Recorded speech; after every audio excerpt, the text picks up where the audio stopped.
Entonces, buenas tardes a todos y a todas. Mi nombre es Catalina Gil Pinzón. Yo soy consultora en política de drogas y construcción de paz. Y este panel o conversación que vamos a tener el día de hoy hace parte de una serie de conversaciones que he venido organizando para visibilizar o amplificar la voz de las mujeres expertas en temas de seguridad y justicia, especialmente mujeres que han trabajado o trabajan diversos temas relacionados con seguridad y justicia desde instituciones como las alcaldías, la fiscalía, la policía o la academia. Como lo he mencionado en redes, la representación de mujeres en la conversación sobre políticas de seguridad y justicia es muy baja y eso se ve reflejado, por ejemplo, en que la mayoría de secretarías de seguridad están lideradas por hombres, la policía está mayoritariamente compuesta por hombres, en la academia en temas de economía del crimen los hombres son los que más publican y si ustedes ven en los diferentes medios de comunicación, cuando se habla de seguridad, prima la voz de los hombres. Así que pues estoy muy contenta de ver este panel que se hizo, pues este panel que es realidad.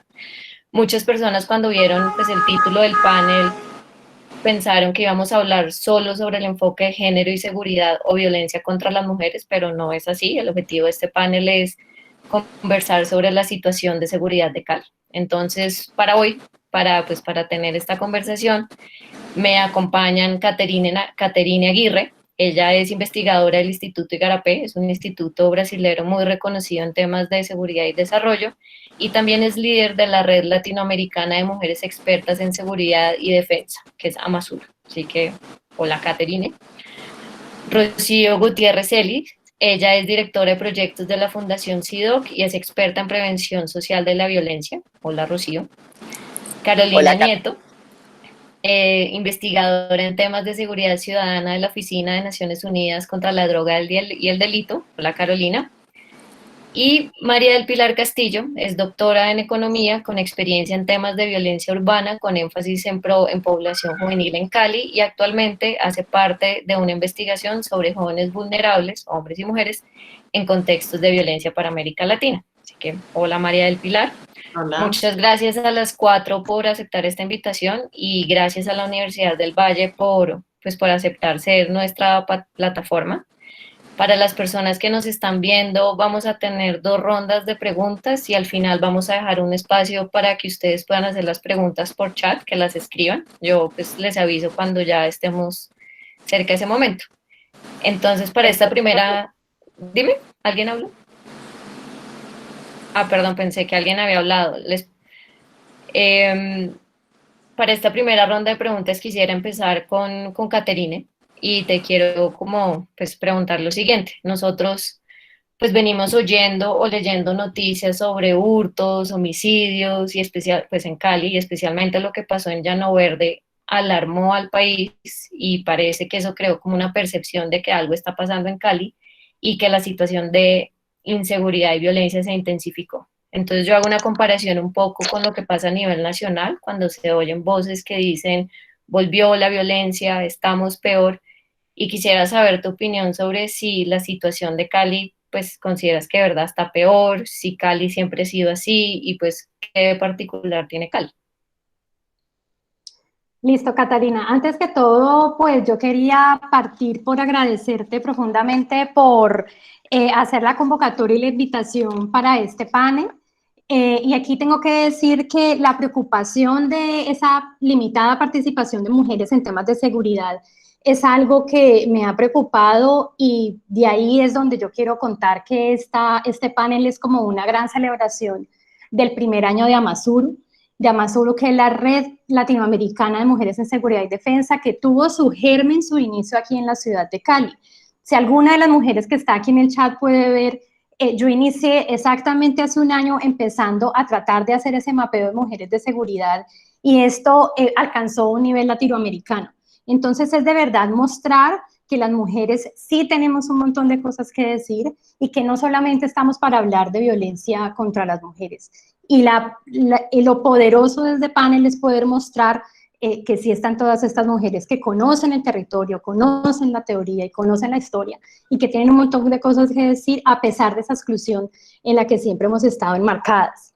Sobre esta pregunta yo quiero empezar con el hecho que sí hay una situación crítica en la seguridad, en la situación de seguridad en Cali. No son alentadores los datos que estamos viendo ni con respecto de mes a mes. Cada mes no estamos viendo unas reducciones significativas y tampoco estamos viendo una reducción significativa con el año anterior, a pesar de que tuvimos un aislamiento, a pesar de que escuchamos también algunas afirmaciones que tenemos una reducción histórica de la violencia. Eso lo voy a tocar ahora, pero sí tenemos que reconocer que la situación de la violencia en Cali es compleja, pero también tiene que ver con ese análisis inmediatista que se le está dando y que se suele dar. Pasamos de un salto de un fin de semana histórico con 0 homicidios a un fin de semana donde hubo 10 o 12 muertos.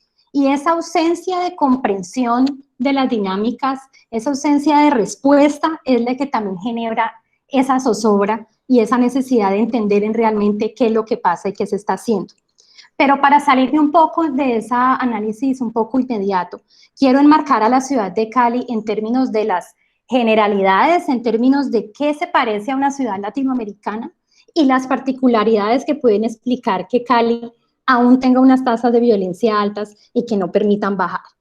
Primero que todo, Cali, como cualquier otra ciudad latinoamericana, se encuentra dentro de las ciudades más violentas del mundo. Y es por el hecho de que la región latinoamericana en sí es la más violenta del mundo. Con menos de un 10% de los homicidios ya tenemos 40% de los homicidios del mundo.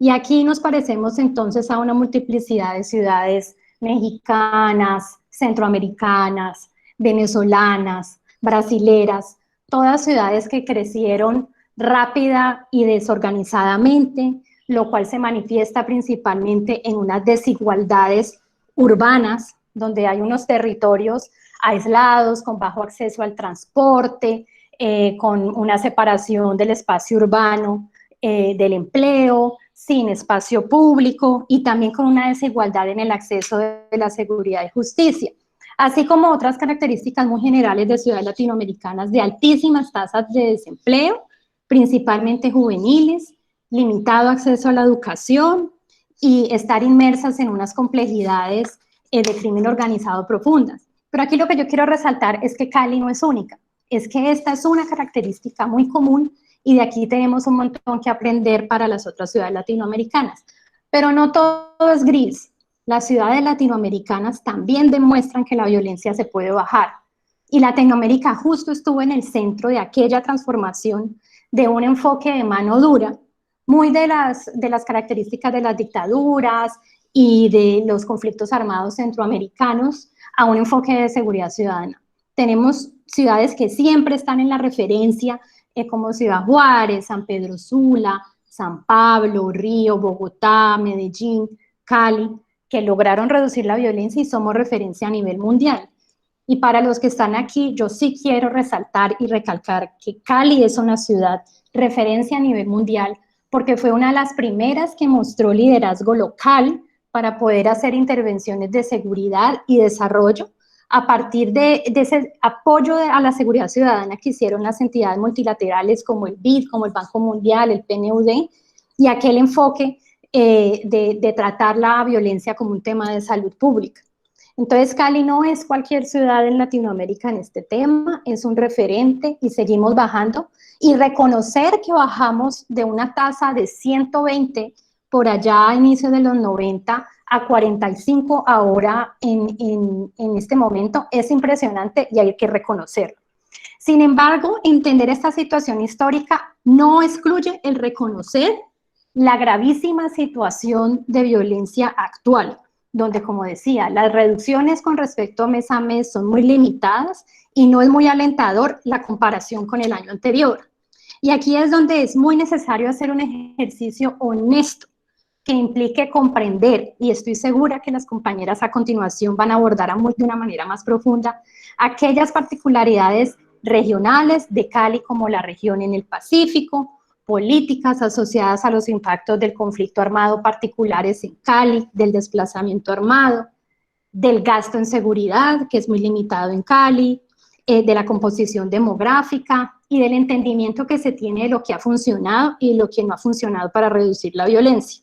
Pero lo más importante, y quiero que sea el mensaje más importante que se note de esto que estoy diciendo, es la necesidad de salirnos de estas explicaciones del lugar común, de aquellas explicaciones, como volví al principio, de que aumentó la violencia el fin de semana y se debe a un ajuste de cuentas, a un brote de ajuste de cuentas. No, es entender que la violencia no pasa en el vacío, que la ciudad tiene una historia y que esas explicaciones que recuerdo que años atrás era la intolerancia social, o sea, cada vez hay por parte de las autoridades y de la autoridad de seguridad un caballito de batalla. Y por ejemplo, yo reconozco mucho, Cata, que tú escribes mucho sobre cómo, por ejemplo, el tema del narcotráfico se ha convertido en aquel tema en el que cuando no sabemos por qué la violencia aumentó, fue por narcotráfico, sea Nariño, sea Llano Verde. Entonces, salir de esos lugares comunes, incluso del lugar común de la intervención social.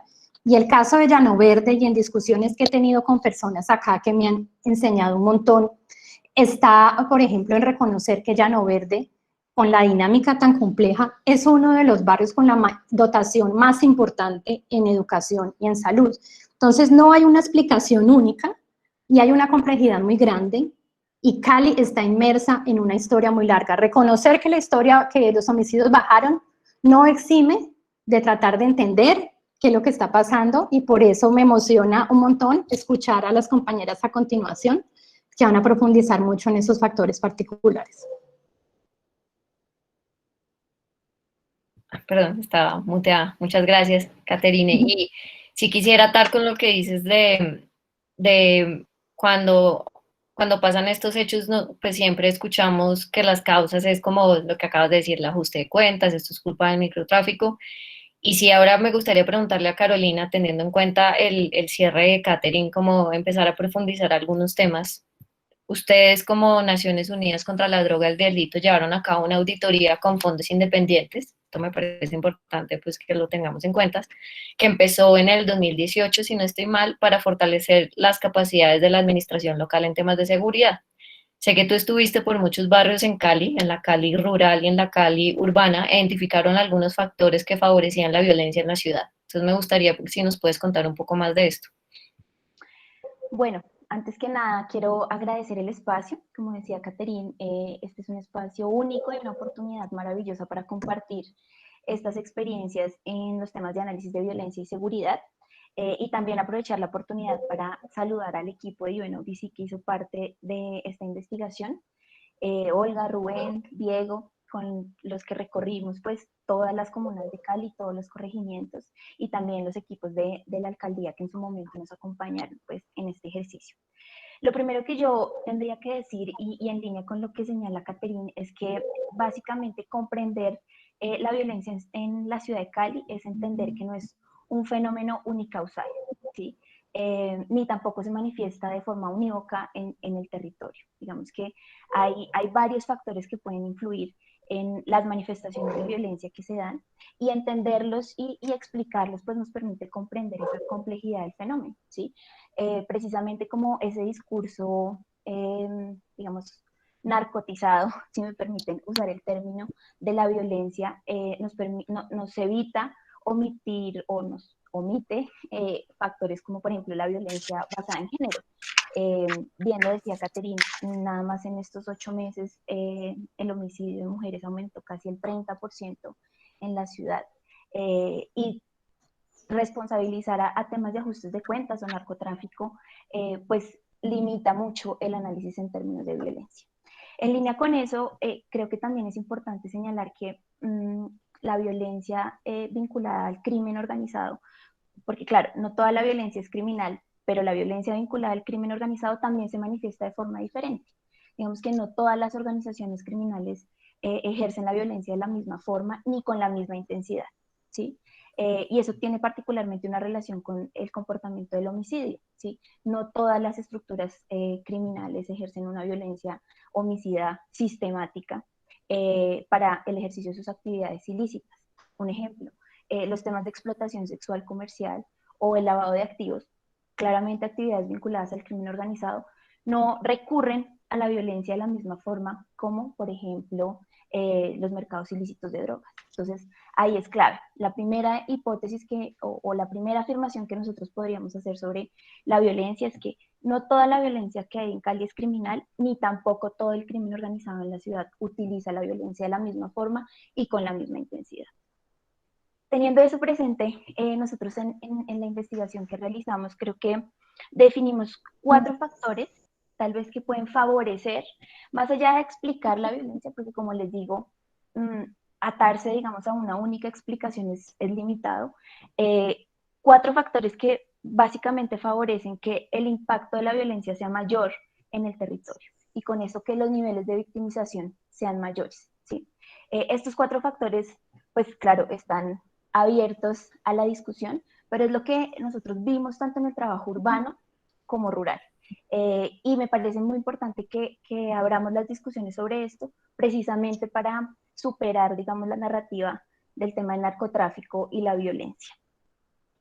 El primer elemento que nosotros, digamos, señalamos y hacemos un hincapié es que, claro, si bien las cifras agregadas del homicidio han tenido una reducción sostenida en los últimos 6 años, digamos, el número total de homicidios, la concentración a nivel geográfica se mantiene, ¿sí? Las mismas comunas que han concentrado el homicidio en los últimos 4 o 6 años son las mismas en las que el comportamiento se ha mantenido incluso antes, en periodos anteriores, ¿sí? Por ejemplo, desde 1994, cuando el Observatorio de Seguridad inicia la recopilación de información, si uno mira los datos desde esa fecha, el homicidio se concentra, digamos, en las comunas 13, 14, 21, 15, 18, y en barrios como El Vergel, de la comuna 13, Antonio Nariño de la comuna 16, y el Alfonso Bonilla Aragón de la comuna 13, 14, si no estoy mal. Bueno, en esos sectores, digamos, hay unas características comunes, ¿sí? Y que todavía se mantienen precisamente a pesar de los esfuerzos de la alcaldía de llevar la oferta institucional a esos territorios. Por ejemplo, eso lo mencionaba Caterine, el tema de el crecimiento pues, de la ciudad, ¿no? En esos territorios hay una mayor densidad de vivienda urbana que en el resto de Cali. Y en ese mismo sentido también hay un índice mayor de necesidades básicas insatisfechas. Y hay, digamos, problemas estructurales vinculados con, por ejemplo, el tema del empleo y la informalidad, ¿sí? Que no significa que sean la causa directa de la violencia, digamos, para tampoco irnos a la explicación de que la pobreza genera violencia necesariamente, pero sí realmente, digamos, ese tipo de características hacen que las comunidades tengan menos capacidades para enfrentar los impactos de la violencia en el territorio. Y eso es clave comprenderlo porque si lo vemos, digamos, a nivel geográfico, no pareciera que hay, digamos, una disminución de homicidios en esos territorios. ¿Sí? El segundo factor que quisiera señalar, y en línea con lo anterior, también tiene que ver con el tema del ordenamiento territorial, y es básicamente asuntos relacionados como, por ejemplo, con los asentamientos no regularizados, ¿sí? Y me refiero particularmente a 2 escenarios, el corredor ecológico del Oriente, sobre la comuna 15, donde hay muchísimos asentamientos no regularizados, y pues básicamente donde las condiciones de vida, o sea, ya no es un tema ni siquiera de necesidades básicas insatisfechas, sino que las condiciones de vida son realmente precarias. Y eso pasa, por ejemplo, también con el tema del Jarillón, sobre la comuna 21, también al oriente, que si bien también se han hecho muchos esfuerzos por la reubicación, creo que cerca del 50% de las personas que ya estaban ahí han sido reubicadas, aún hay, digamos, una como consolidación de este tipo de asentamientos. Y aquí viene una tesis que es, digamos, muy interesante porque en la medida en que hay un menor desarrollo de pronto de los derechos de propiedad, es más factible que los procesos violentos se desencadenen en el territorio, ¿sí? Entonces, aquí nosotros partimos del hecho de que esa fragilidad en esos mecanismos de integración social aceptados, como el trabajo, la propiedad, la familia, el empleo, pues permiten o facilitan que la violencia armada se constituya como un mecanismo en sí mismo de interacción y, por ejemplo, de resolución de conflictos, ¿sí? En esos territorios, digamos que sí, nosotros en el trabajo que hicimos evidenciamos la presencia de estructuras vinculadas al crimen organizado y estructuras vinculadas a actividades ilícitas que tenían un impacto muy fuerte en la población, ¿no? La configuración de determinados órdenes sociales o formas de interacción también es bastante interesante y es importante como llamar la atención principalmente en esos territorios.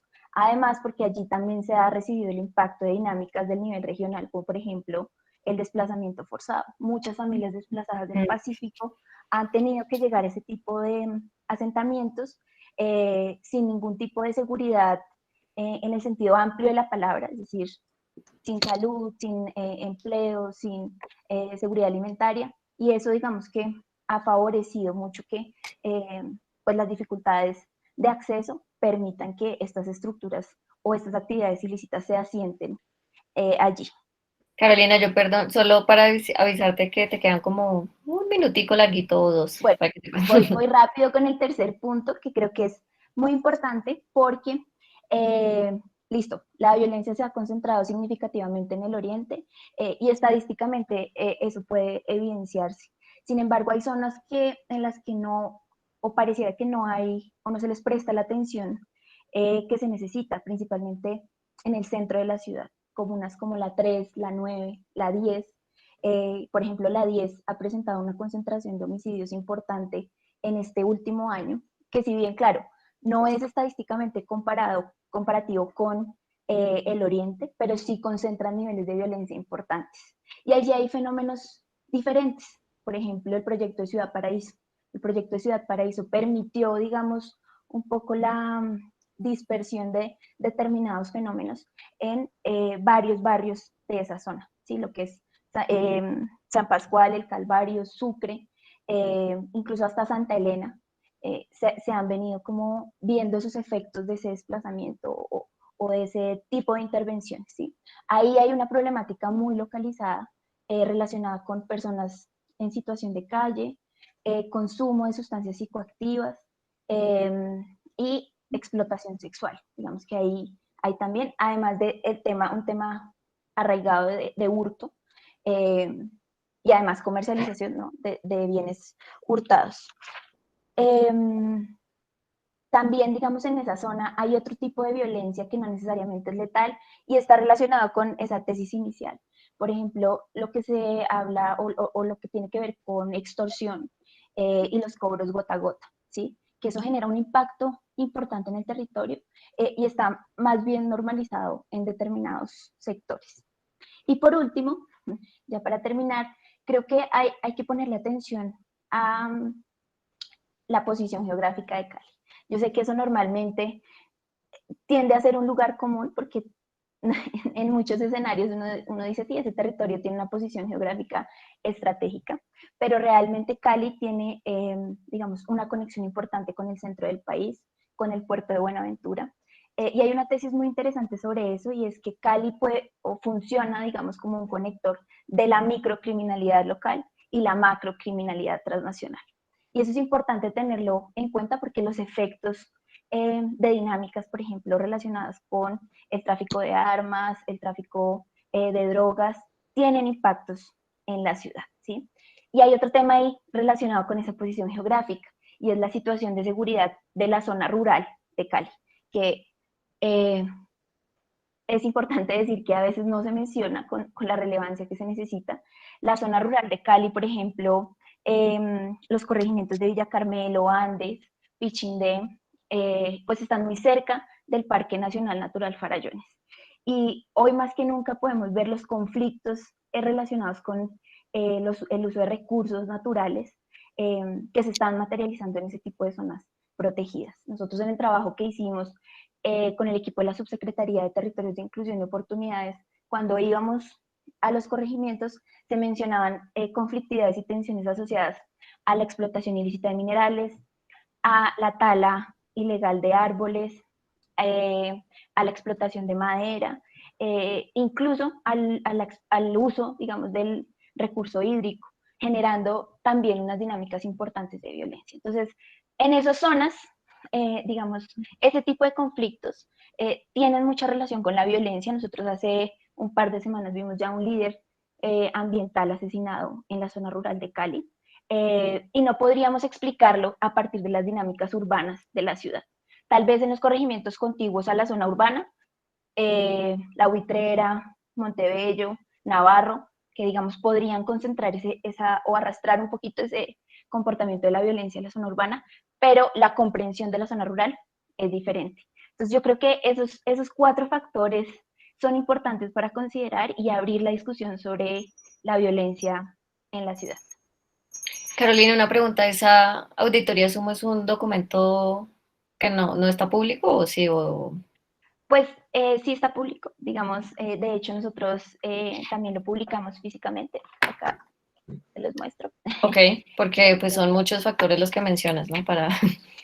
Sí. Y hay más, ¿no? Porque, por Sí, y ejemplo, en está el en la tema página de Naciones Unidas contra la droga y el delito. O sea, no, para... lo que nosotros en ese momento realizamos, digamos que ahí nos coincidió el cambio de gobierno, entonces de pronto la difusión del documento Ok, pues no tuvo el alcance que nosotros esperábamos, porque el documento viene, además pues de todos los análisis de estas dinámicas, nosotros también creamos una herramienta para el análisis de la violencia y para visualizar los resultados de la información cualitativa que se recopiló, así como un poquito para brindar la oportunidad de que esos datos fuesen públicos y que permitieran pues el análisis y fortalecer, claro, el trabajo del Observatorio de Seguridad en Cali, ¿no? Que es un trabajo muy riguroso y muy juicioso en términos de medición de violencia. Entonces, ok, esa página sí está, digamos, pública para que se pueda consultar. ok. Y pues yo, si quieren, les comparto como la URL en un rato para que ustedes también lo puedan ver y ver las herramientas que tienen. Dale, me parece importante. Gracias. Ahora con Rocío quisiera conversar porque yo sé que ella también tiene mucho más por adicionar en este tema como de los factores que favorecen la violencia. Tú como experta en prevención social de la violencia, sé que gran parte de tu trabajo ha sido ponerle mucha atención pues a esos factores que favorecen la violencia. Entonces también me gustaría conocer tu opinión sobre pues el por qué hay diferentes tipos de violencia en Cali y cómo podemos leer esta situación. Bueno, pues primero que todo, muy buenas tardes, casi noches para todos. Catalina, mil gracias por la invitación. Para mí es un privilegio poder tener esta conversación con estas mujeres maravillosas que además conozco y que sé que efectivamente tienen un trabajo muy fuerte y una apuesta muy comprometida por la ciudad, porque Cali además lo necesita. Pues efectivamente, digamos, mi trabajo está orientado al tema de la prevención social de la violencia desde el sector público y desde el sector privado. Afortunadamente he tenido la posibilidad, digamos, de tener una cercanía con aquellos aspectos que de alguna manera terminan por convertirse en desencadenadores de violencia. Carolina mencionaba casi todos los aspectos que están, digamos, detrás de fenómenos violentos en una ciudad como Cali. Yo quisiera ahí hacer una precisión muy importante y es que normalmente cuando hablamos de violencia y cuando medimos violencia estamos partiendo de cifras como número o tasa de homicidios, estamos partiendo de cifras como el número o el incremento de los hurtos en determinadas zonas. Pero la violencia, digamos que más allá de ser simplemente una cifra, más allá de ser el número de muertos que se pudieron contar cada 24 horas y que puede referir o una disminución o un aumento, pues se refiere a un tema de relacionamiento estructural entre ciudadanos y tiene que ver con unas dinámicas sociales que definitivamente en nuestra ciudad sí son particulares. Y son particulares no solamente por lo que decía Carolina, porque tenemos una ubicación geográfica muy especial. Nosotros somos el epicentro urbano más importante del suroccidente colombiano. Estamos en la puerta de entrada del sur del país, donde indiscutiblemente hay unas dinámicas producto de la historia en Colombia que no se pueden desconocer. Hemos sido, digamos, un centro de inteligencia de actores que han hecho parte activa de las dinámicas de movilización del conflicto armado y como centro de inteligencia se generan unas repercusiones sociales que ojalá les pueda pues como profundizar un poquito más y por supuesto también somos, digamos, la puerta de entrada a la salida al mar por el Pacífico y al principal puerto de Colombia, pero a un territorio como el andén pacífico colombiano, donde las dificultades de violencia derivadas de problemáticas de carácter social, pues son innumerables y son incontables. A eso definitivamente le tenemos que sumar que tenemos una historia, y para entender las dinámicas de violencia de una ciudad como Cali, más allá de los datos que nos refieren cómo está el fenómeno de manera puntual, pues tenemos que mirar hacia atrás. Catherine lo decía ahorita, nosotros alcanzamos a tener una tasa de 120.4, creo, por cada 100.000 habitantes de muertos. Esa es una cifra absolutamente escandalosa. En el año 2004 tuvimos una tasa de 103. En el año 2013 estábamos como por 88.6 por cada 100.000 habitantes. Indiscutiblemente, Cali ha tenido una serie de avances y eso no se puede desconocer. Avances que nos permitieron, por ejemplo, cerrar 2019 con una tasa de 44.4 por cada 100.000 habitantes en términos exclusivamente de homicidios. Lo que no quiere decir que esté relacionado directamente o que se pueda entender directamente como el modo en cómo se está, digamos, afrontando el tema de seguridad y el tema de violencia, porque como ya muy bien lo explicaba Carolina, hablamos de múltiples violencias, no podemos hablar de un solo tipo de violencia y tampoco estamos hablando de un factor desencadenante de la misma. La violencia definitivamente es un fenómeno multicausal que tiene que ver también con unas dinámicas humanas y que tiene que ver con unas lógicas que están permeadas además por, componentes de carácter económico que tampoco se pueden desconocer. Yo, para, digamos, no centrarme en datos ni centrarme en cifras, que un poco mis compañeras son expertas, sí quisiera hablarles un poquito más del fenómeno social que subyace la violencia. Nosotros somos una ciudad que tiene más de 215.000, debemos estar por 220.000, y si las dinámicas del país siguen como van, seguramente va a seguir incrementándose el número de víctimas del conflicto armado que llegan a una ciudad como Cali de un día para otro, literal, con una mano adelante y la otra atrás.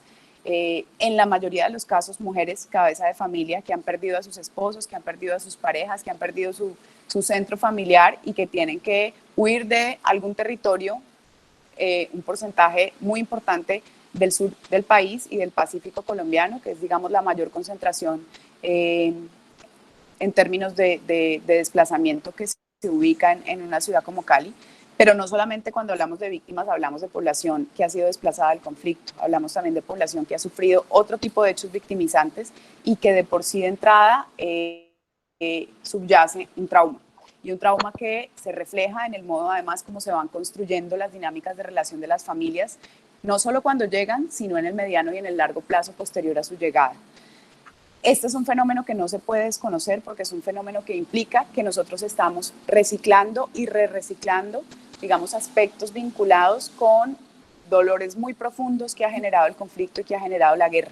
Somos una ciudad receptora por excelencia, también somos una ciudad receptora de excombatientes y todas estas poblaciones, y ahora somos una ciudad receptora de migrantes, y somos una ciudad receptora de migrantes por la ubicación geográfica, además, pues que nos establece o que nos ubica en un escenario de tránsito y de camino que en determinado momento se volvió de asentamiento por las mismas características de la ciudad.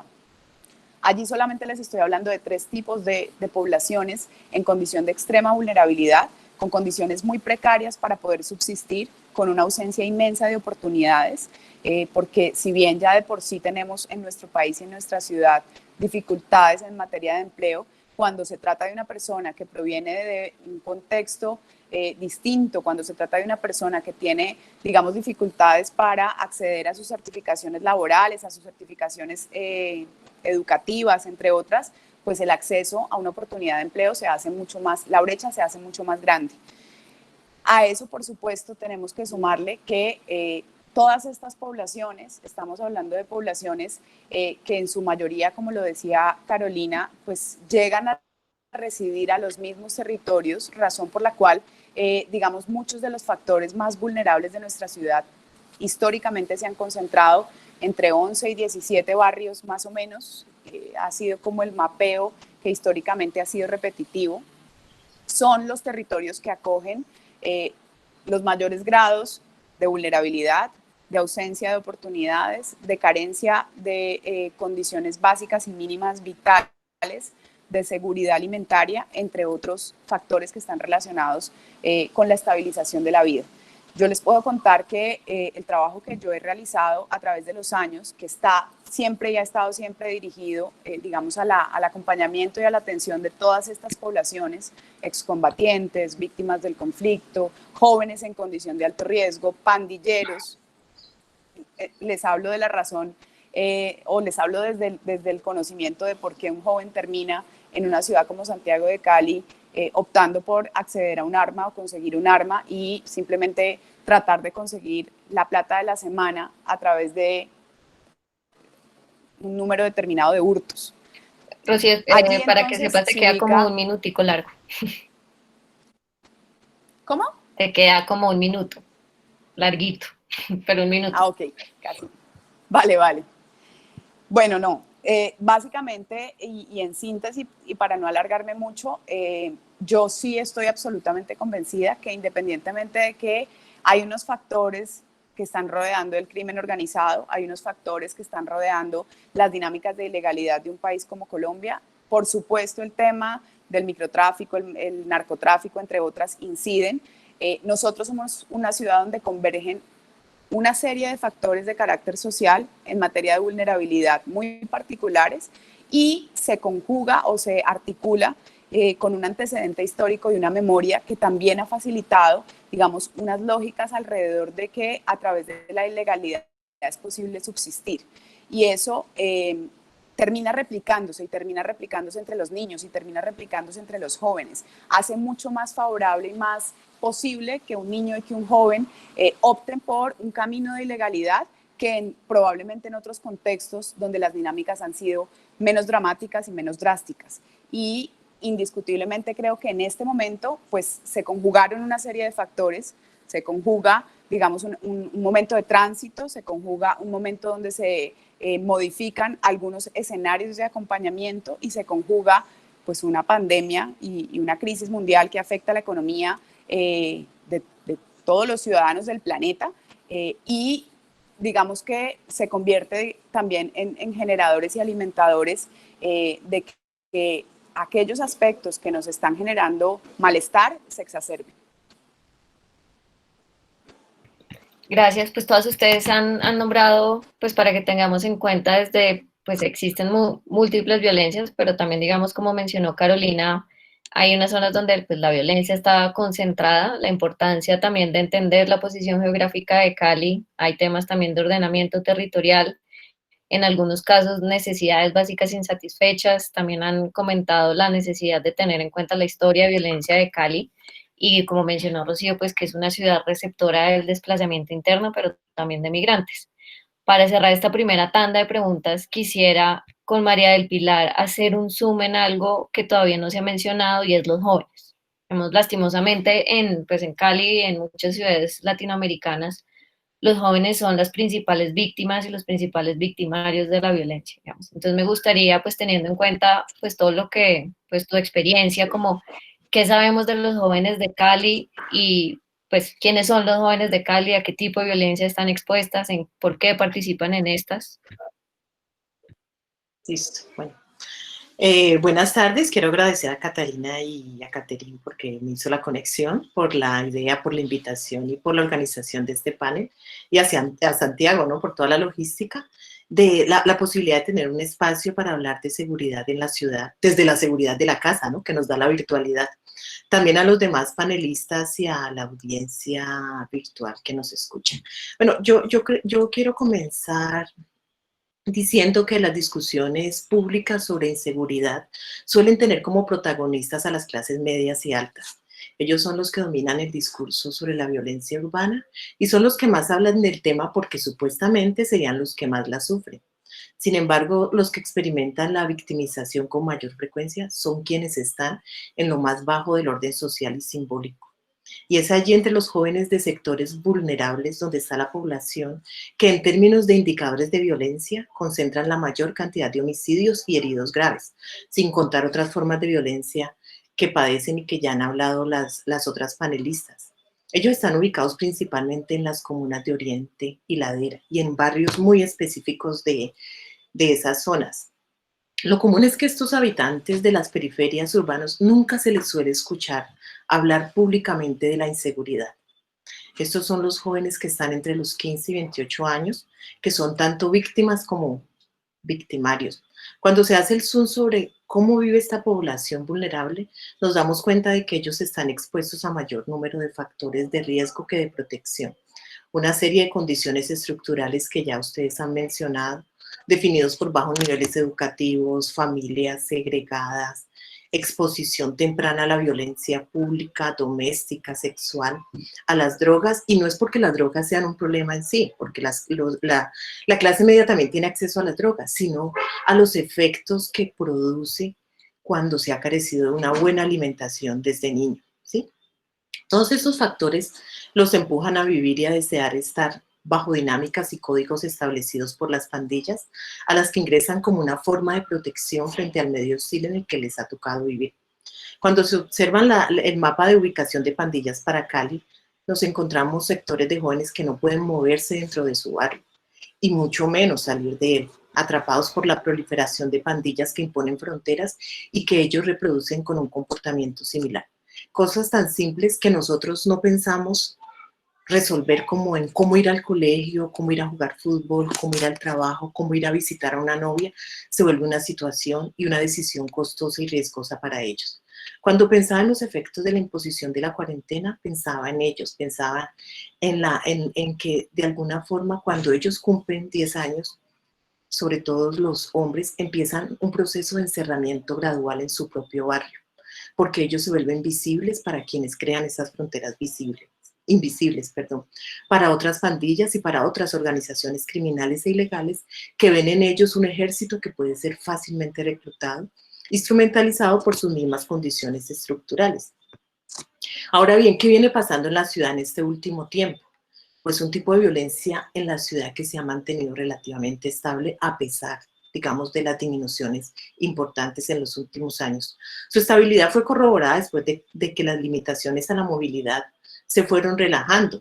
Cuando la gente empezó a salir, se empezaron a cometer nuevamente asesinatos, con incremento en el número de sicariatos, con participación de hombres y de mujeres, ¿sí? Con incremento de feminicidios. Y creo que esto obedece, que esa es como mi hipótesis, a la falta de monopolio del Estado en ciertos territorios. Hay una franca lucha entre el Estado y las organizaciones criminales en el que el pulso parece que lo van ganando los criminales.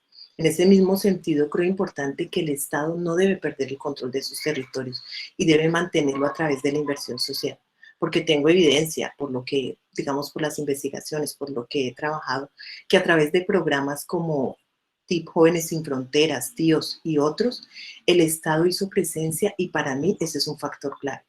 No fue el nivel de presencia deseado necesario, siempre se requiere más presencia, sin embargo fue una presencia importante. De hecho, durante ese tiempo en que operaron estos programas, hubo efectos positivos sobre esta población de jóvenes.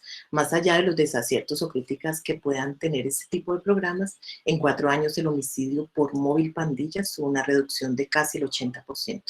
Comparado con otros periodos, nosotros ganamos la vida de 500 jóvenes aproximadamente. Por eso yo creo que el Estado no puede darse el lujo de desaparecer de sus territorios. Lo que observamos es que siempre que hay un cambio de gobierno, hay un reacomodamiento de los actores que producen violencia y los que intentan controlarla. La falta de continuidad en las políticas públicas y la forma en que se toman decisiones políticas tiene efectos reales sobre el territorio. La llegada de un nuevo gobierno, el cambio de los comandantes de la policía, la terminación de programas sociales que lleva a un retiro abrupto del personal que trabaja en terreno y la formación de nuevas expectativas frente a las nuevas políticas de seguridad genera cambios en los territorios donde no hay un Estado fuerte. Como afirma Javier Aullero, a quien admiro mucho en el análisis de la violencia en Buenos Aires, la presencia del Estado es intermitente, selectiva y contradictoria.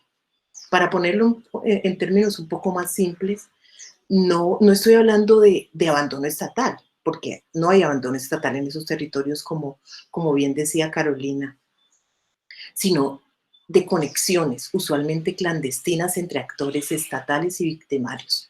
En el terreno, esta colusión o alianza se mantiene en la forma de una presencia estatal contradictoria y selectiva. Un ejemplo claro es lo que ocurrió en Llano Verde.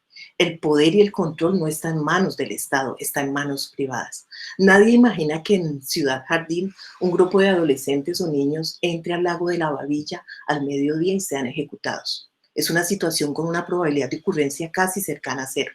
En Ciudad Jardín, por supuesto, hay presencia del Estado, donde las burocracias estatales funcionan, mientras que en otros territorios, para seguir una lógica FUSI, a veces el Estado está, a veces no está. Ahora, ¿qué pasa en esos espacios temporales en que el Estado desaparece por un cambio de administración? Que es lo que generalmente pasa cada 4 años. En esos 3 meses de ajuste que suelen tener las administraciones públicas, pueden resultar siendo una eternidad, porque los tiempos son diferentes para la gente que carece de recursos. Los jóvenes todos los días toman decisiones riesgosas, interactúan con otros que también están en riesgo, y en esa interacción las decisiones son rápidas, apresuradas, no solo para la gente del común, sino para los que tienen acceso a las armas y al poder en esos territorios. Poder sobre los jóvenes, poder para ofrecerles alternativas de ingreso, de empleos riesgosos y en un contexto en el que no hay otros que estén compitiendo por esos jóvenes. Creo que la pandemia además agudizó todo eso, alargó el tiempo de ajuste de la nueva administración, porque retrasó la implementación de programas sociales, permitió el reacomodamiento de estructuras ilegales, a la vez que se generaron otros tipos de violencia por la misma situación de un encierro más drástico y por la falta de generación de ingresos, recayendo entre los más pobres y vulnerables. Eso creo que puede ser un elemento que explique ese pico de homicidios en los meses de junio y julio, cuando la pandemia empezó a ceder. Gracias, María del Pilar. Yo quisiera aquí como pues a los asistentes decirles, más que hablar, pues en esta primera parte escogimos más que hablar específicamente de cifras de hurto o homicidio, la idea era poder hacer un diagnóstico de la ciudad en términos de violencia. Y para esta segunda tanda, antes de pasar a las preguntas que ustedes tienen, quisiera que habláramos de las soluciones, un poco como de qué podemos hacer, qué se debería fortalecer. Yo he leído varias columnas y pues he escuchado sobre el tema que pues varias personas escriben de la necesidad de desplegar, digamos, por todo el territorio policía y ejército como una de las medidas más inmediatas que se necesitan pues para controlar esta situación, pero también he escuchado por otros lados que como tal no existe una política de seguridad en Cali. Y esto también ahorita lo pienso que puede ser un gran vacío teniendo en cuenta pues que cada 4 años estamos cambiando de gobierno. Entonces me gustaría saber, y quiero empezar con Carolina esta vez, como ¿qué creen que se debería hacer a un corto y a un mediano plazo para disminuir esta violencia? Y pues, Carolina, si quieres nos cuentas pues tanto tus recomendaciones o no sé si también en la auditoría había algunas recomendaciones. Y pues como mide como 8 minuticos el tiempo. Listo. Sí, bueno, el propósito de la auditoría era precisamente a partir como de ese panorama en términos de seguridad de la ciudad, poder formular unas recomendaciones muy puntuales en términos de, pues, de seguridad y la gestión de la seguridad. Yo creo que lo primero y lo más importante, y me permito usar una expresión coloquial, es poner la casa en orden a través de la formulación de la política de seguridad. Ese es un ejercicio, digamos, que desde la administración pasada se intentó hacer y básicamente contaba con la articulación de diversos actores, no solo desde el gobierno local, sino también desde la sociedad civil, la academia, etcétera. Porque básicamente los instrumentos que tiene Cali, como lo mencionaba Caterín, como lo mencionaba Rocío y María del Pilar, en temas de seguridad están, pero es importante, digamos, articularlos en una estrategia en el mediano y largo plazo que permita definir los instrumentos de intervención, los responsables, las metas y sobre todo que permita, digamos, una gestión de la seguridad basada en la transparencia y en la publicidad precisamente de ese tipo de intervención, ¿sí? Al, digamos, estructurar una política o un marco orientador en materia de intervención, nos permite también que estrategias como la que se anunció la semana pasada, como la focalización de, por ejemplo, la operatividad en determinados barrios, pues se puede hacer de forma sistemática y también se convierta, digamos, como en una herramienta que no sea solo por la coyuntura que estamos viviendo, sino que responda a las dinámicas que están ocurriendo en el territorio. Y eso es clave porque muchas veces este tipo de estrategias son efectivas, pero pierden sus resultados porque no son sostenibles en el tiempo, ¿sí? Y en esa línea, por ejemplo, la estructuración de la política de seguridad también va a permitir que se incluyan aspectos fundamentales como el tema del enfoque de género y también como el tema del enfoque poblacional, conociendo precisamente que, por ejemplo, las principales víctimas de violencia homicida y de violencia letal en la ciudad son los jóvenes. Entonces creo que lo primero y lo clave es poder dotar a las administraciones, no solo a estas, sino a las administraciones futuras, de un instrumento real que permita las intervenciones en seguridad y que articule las herramientas que ya hay. O sea, programas como TIOS, la Subsecretaría de Territorios de Inclusión y Oportunidades, el modelo de prevención social de la violencia, incluso las estrategias operativas para el despliegue de la fuerza pública, se pueden articular en un instrumento de esta naturaleza, ¿sí? Y además es obligación de las autoridades locales formular ese tipo de estrategias. A veces solo nos quedamos con los planes integrales de seguridad y convivencia ciudadana, que son el derrotero para una administración, pero precisamente como lo mencionaba María del Pilar, cuando cambian las administraciones o no hay continuidad o desaparecen las estrategias y digamos que no hay la posibilidad de ver los efectos de las intervenciones. En línea con eso, me parece muy importante que la administración, esta y las administraciones futuras, puedan aunar esfuerzos en lo que es la evaluación de las políticas y de las principalmente las evaluaciones de impacto, ¿sí? Para conocer los efectos de esas intervenciones reales en el territorio. Y que no pase, digamos, lo que estamos ahorita, que básicamente teníamos un tema del aislamiento, la violencia se redujo, pero cuando el aislamiento se levantó, la violencia volvió a aumentar, ¿sí? Estos últimos meses donde no ha habido aislamiento, el homicidio ha sido comparativamente mayor, por ejemplo, frente a los mismos meses el año pasado. Entonces, creo que las evaluaciones de impacto dotan también a las administraciones de las herramientas para ver qué funciona y qué no funciona en términos de prevención de la violencia. Lo siguiente que yo creo que hay que señalar, y de pronto adelantándome un poquito a la pregunta, a una de las preguntas que leí de los asistentes, yo creo que es fundamental entender la seguridad ciudadana como una cadena de bienes y servicios interdependientes, es decir, la prevención social de la violencia, la contención del delito, la operatividad policial, incluso, digamos, los efectos del sistema penitenciario en términos de reincidencias y reingresos a los establecimientos penitenciarios, deben entenderse como una cadena que funciona de forma interdependiente, ¿sí? Si no hay, digamos, o unas estrategias fuertes en términos de prevención social, los esfuerzos en términos de operatividad van a estar muy limitados, ¿sí? El despliegue, por ejemplo, es claro que Cali tiene una dificultad muy grande en términos del pie de fuerza, ¿sí? Esa es una dificultad que afronta Cali críticamente por la situación que tiene en materia de seguridad y que además pues es generalizada en el país, pero por ejemplo, con los recursos limitados en términos de infraestructura de seguridad y operatividad, pues no tener programas de prevención, pues va a hacer que lo poquito que hay, o lo que hay, o lo limitado que hay más bien, pues no tenga los efectos deseados. Y creo que también hay que superar un poquito esa dicotomía entre lo operativo y la prevención social, porque yo creo que tienen que ir articulados, ¿sí? Si no, digamos, los esfuerzos van a ser insuficientes.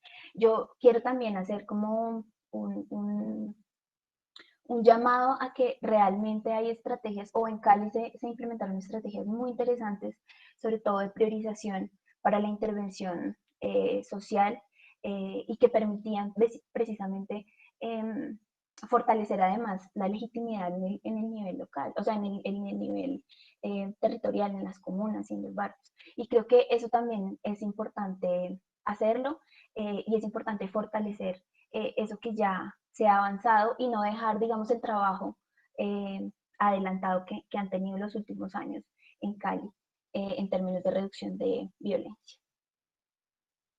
Carolina, mil gracias. Y ahorita, pues, para las personas que están con nosotros, pueden empezar a escribir sus preguntas. Si la pueden poner general o si tienen alguna específica, alguna panelista, pues ponen el nombre de la panelista. Con esta misma pregunta quiero seguir con Rocío. Y pues, es básicamente la misma pregunta de qué deberíamos hacer, si debemos de verdad desplegar policía y ejército, que es lo que más, pues hago mucho hincapié en esto porque es lo que más se oye, ¿no? En general, tanto de parte a veces de las personas que escriben como de la gente de necesitamos militarizar Cali, debemos aprobar una política de seguridad, que hay que fortalecer, ¿no? Como, ¿cuál es tu opinión de recomendaciones a corto y mediano plazo? Vale, Cata, pues efectivamente esa era, digamos, el punto de partida, hablarles del corto, el mediano y el largo plazo, porque definitivamente transformar dinámicas de violencia en una ciudad con una historia tan arraigada no es un tema de un día para otro, pero no se puede desconocer que hay situaciones que hay que estabilizar con un carácter de urgencia mucho más inmediata que otras que efectivamente sabemos que por las mismas dinámicas humanas se toman tiempo.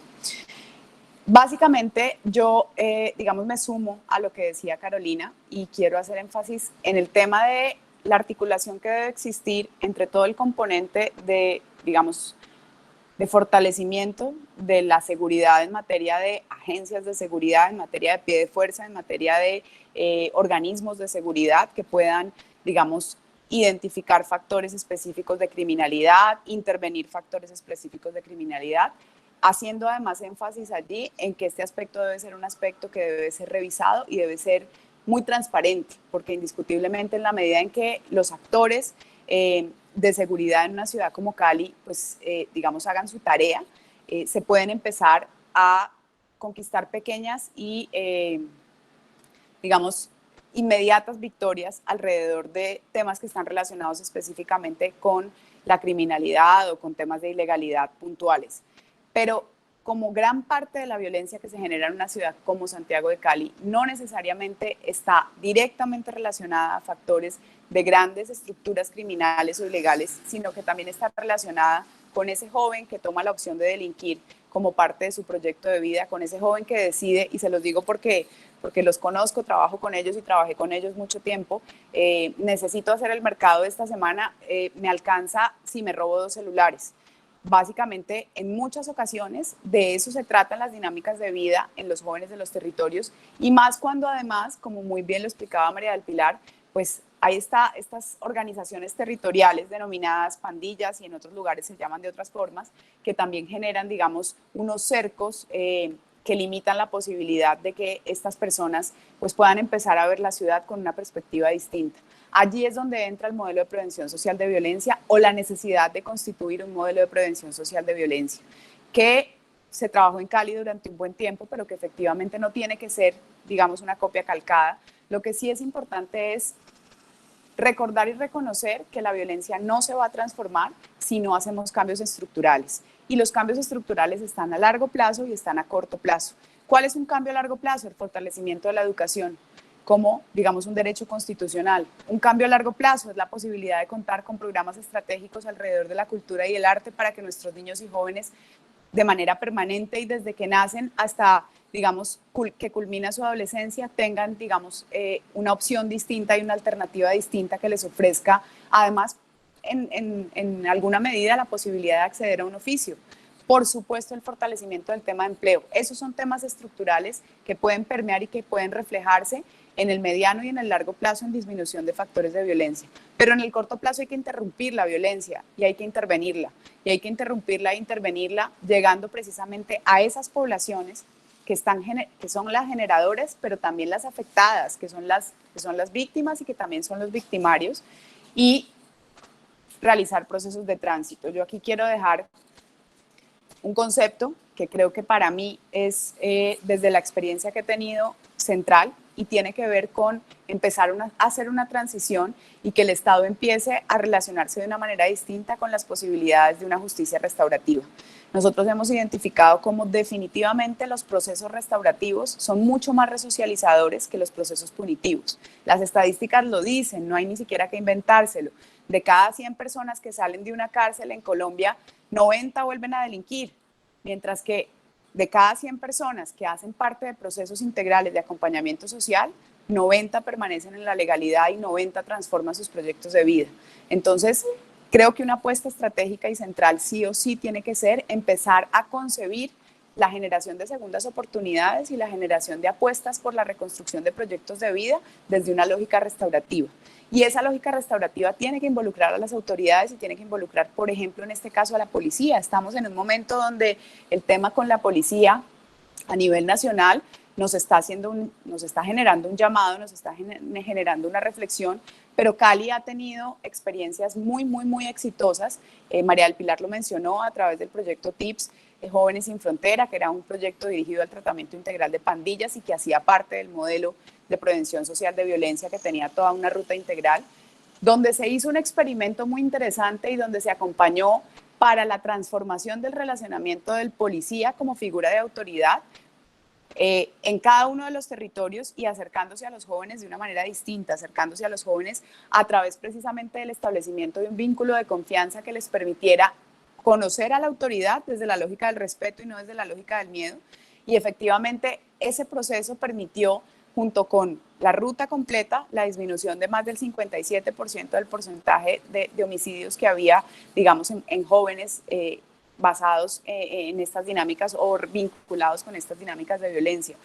Creo que definitivamente empezar a pensar en la lógica de generar segundas oportunidades y que no es un tema que tiene que ser exclusivamente de responsabilidad del Estado ni exclusivamente de responsabilidad de la academia o de los analistas, es un tema de responsabilidad de la sociedad y de la ciudadanía. Nosotros en Cali tenemos una dificultad de exclusión alrededor del tema del empleo cuando una persona se acerca a buscar trabajo y su referencia en términos de dirección está ubicada en un sector del oriente de Cali. Eso es una realidad y eso en últimas está cerrando puertas y está creando brechas. Y esas puertas y esas brechas que se crean son puertas de entrada directas para la violencia y son puertas de entrada directas para perder cada vez más ciudadanos, niños y jóvenes. Y yo terminaría, Cata, pues además del componente de restaurativo ligado a la prevención social, que definitivamente creo que tiene que ser absolutamente central, y no lo pienso solamente como, digamos, un aspecto que pueda transformar las dinámicas violentas de una ciudad como Cali. Creo que Colombia tiene que empezar a pensar por qué se están generando, digamos, o se están disparando de manera repetitiva y cíclica durante toda nuestra historia determinados factores violentos y cuáles son, digamos, aquellos aspectos en los que sí o sí tenemos que hacer cambios estructurales. Y pues terminaría diciendo que definitivamente hay que incluirle una reflexión basada en género al tema de la seguridad y la violencia.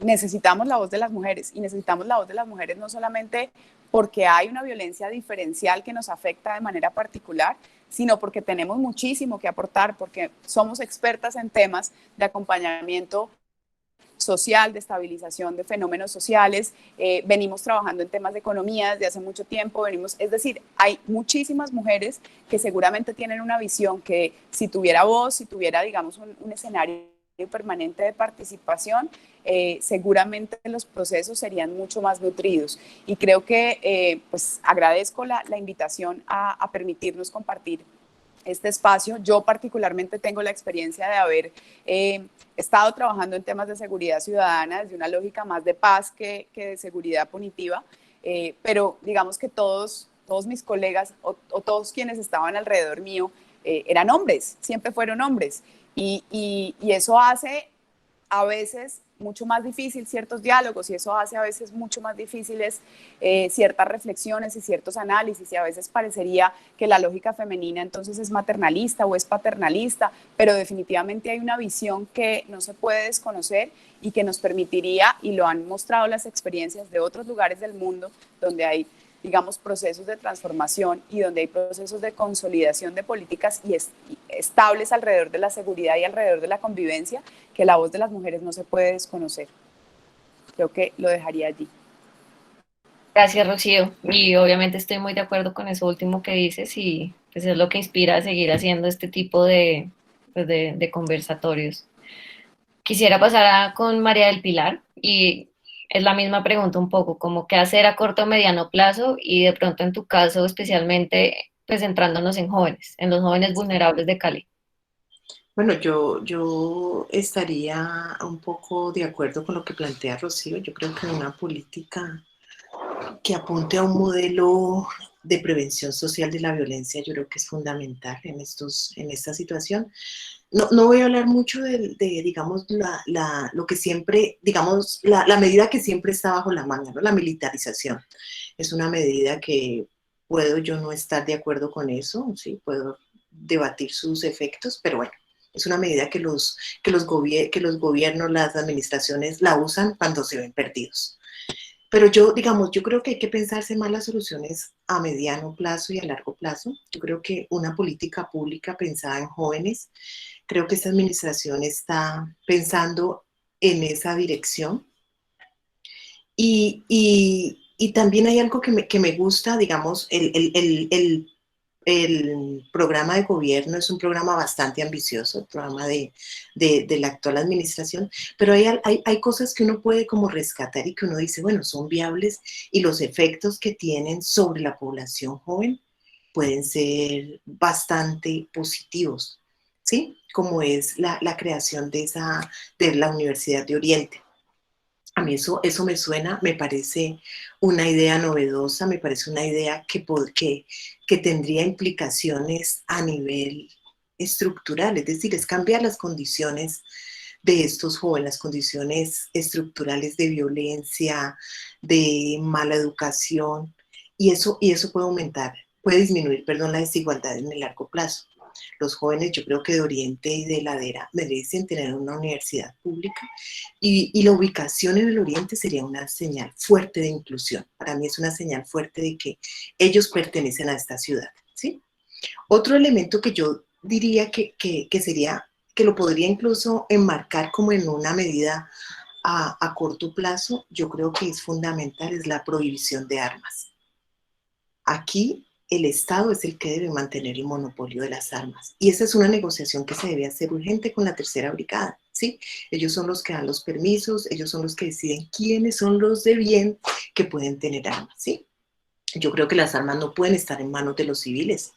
Las armas en manos de los civiles sirven para dirimir cualquier tipo de conflicto. Un exmarido celoso, una riña entre vecinos, una pelea entre hermanos, lleva un homicidio si alguien está armado, ¿sí? En Bogotá, durante la administración de Mocus, se logró avanzar muchísimo en eso. Y eso generó una disminución en las altas tasas de homicidios y de riñas con uso de armas de fuego, ¿sí? Y lo último, que ya es como un sueño que tengo yo de una utopía y que digamos que podría ser, si estuviéramos en otras condiciones, es que yo creo que debería haber un sistema de alerta temprana sobre niños, adolescentes y jóvenes en riesgo, ¿sí? Yo creo que nosotros, y Cali, específicamente Cali, tiene unos muy buenos canales de información de todas las diferentes entidades públicas que actúan en terreno. Y ese sistema debería crearse para activar una ruta de atención ante la presencia de un evento que aumente el riesgo de un joven. Ese sistema debería ser pensado a mediano o a largo plazo. Porque miren que una de las ventajas que tienen los más vulnerables es que en una proporción muy alta la mayoría de servicios que usan son públicos. Y además, bueno, también son los únicos a los que tienen acceso. La salud, la educación, la recreación, los programas de transferencia directa de ingresos, y todos esos programas funcionan con sistemas de información.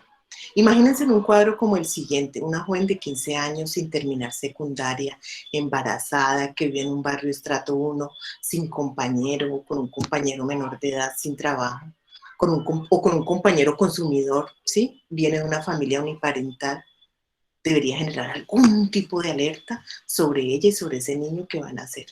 Desde el momento en que ella va a un control prenatal, ¿sí? Nosotros tenemos información de lo que es ella y de lo que va a ser ese niño.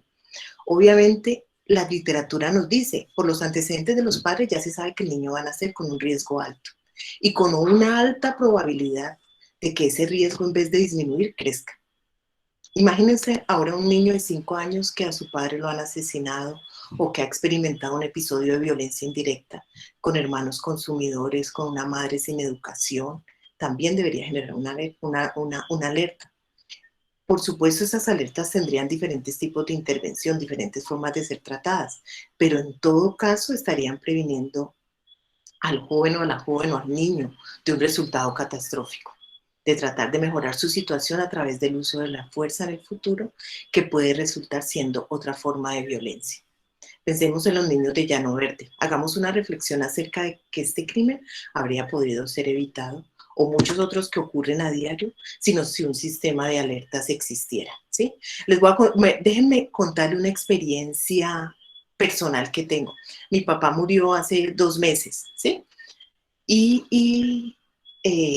Hubo cuando él murió, cuando fui a la clínica a reportar su muerte, la persona que me atendió tenía una experticia llenando el formulario del DANE, ¿sí?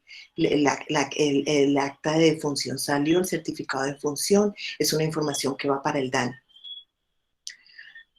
Yo fui al banco donde él recibía su pensión y avisé, mi papá murió, yo no quiero que a él le sigan reportando, que le sigan consignando su pensión.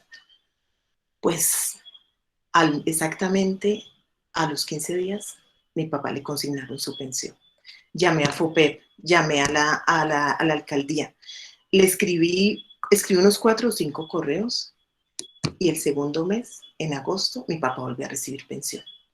Yo digo, bueno, ¿cómo es posible que esa información que se supone recoge el DANE, que el señor del banco me dijo que ellos ya sabían que mi papá había muerto y que todas las instituciones que tenían que ver con mi papá sabían de eso, iban a dejar de pagarle la pensión? Efectivamente, tuve 2 meses de pensión de mi papá en el banco.